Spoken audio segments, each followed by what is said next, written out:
ఈరోజు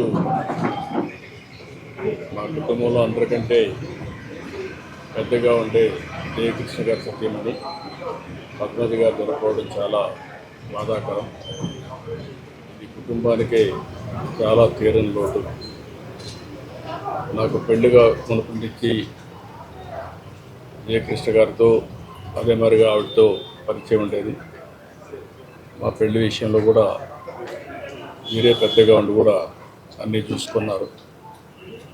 ఇంట్లో కూడా అందరూ యంగ్స్టర్స్గా ఉంటే మా అత్తగారి తర్వాత ఆవిడే పెద్దరికం చేస్తూ అందరినీ ఏ విధంగా అన్ని విషయాలు చూసుకోవాలని చూసుకుంటూ వచ్చారు.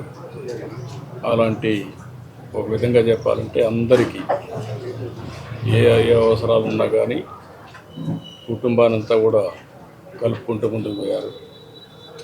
ఇటీవల కాలంలో వాడికి సుస్థి కావడం, అనారోగ్యం కావడం, దాంతో ఈరోజు తెల్లవారితో చనిపోవడం చాలా బాధేస్తుంది. ఓసారి అందరికంటే జయకృష్ణ గారికి కూడా చాలా తీరని లోటు ఇది.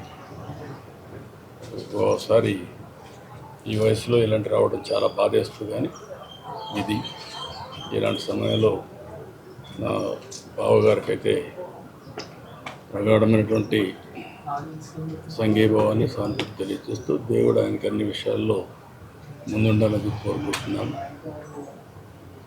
నాకు ఈ కుటుంబంతో పరిచయం అయింది మొట్టమొదటిసారిగా ఈయన నాకు పరిచయం అయింది ఒక సినిమా ఎగ్జిబిటర్గా.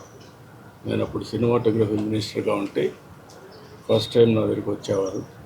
అక్కడి నుంచి పరిచయం, తర్వాత మా నాయకుడు అయినటువంటి మామగారు అయినటువంటి రమారావు గారిని కలవడం అవన్నీ జరిగాయి.